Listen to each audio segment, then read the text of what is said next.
Ka Jingpen Kre jengka Meghalaya State Olympic Association, harengkat ke Sports and Youth Affairs, ban penlong ka Meghalaya Games arjar arpuar. Kelas akan tho haki babun, na ka jingpomla ban penbiang, ya ki jingdon kam, na kamenta kinoil ekai. Kibawan baneshi menta, haki jajing ekai baper jong ka nega lempung. Ha ka snginang kong lasaki,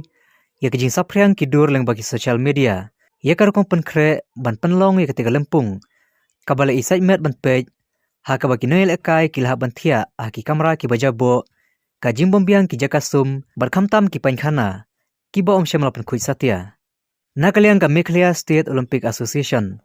haka karwo kubor kalakano badon ki katuk ne ki noel ekai ki balapan prai ki jingkhang pankhana ki bom shem lapan kamshu ka MSOA hadin bakli opliang ki dur marmar kalalik banjurib HJN Sports Complex haringkat ki officer bat ka organizing committee kalarai ban ompenan kamshu ya kitu jaka le shabar kibom shalma penon kamshu mental asla kiban sapan prano ru haga jingshna pen bha ya ketika stadium nakaliang uba John F Karshing ubre working president bat co-chairman jong ka organizing committee ka MSOA haga karwo kubor ulai thu baka senju kalpen biang bat ai penon kam tang diki pankhana ki babiang kum ki bayo toilet ha indoor stadium bar ki jaka kilanmet katba ki pankhana juki kanthei lai thu bakilong ki bakhuj berkiba suba bad ulai thuru bahaga jingle jure phaka artrik jamang kilalap bakidon kato kan engut kinoile kai ki balapan prai ki jingkhang jong ki pankhana ki bom penon kamshu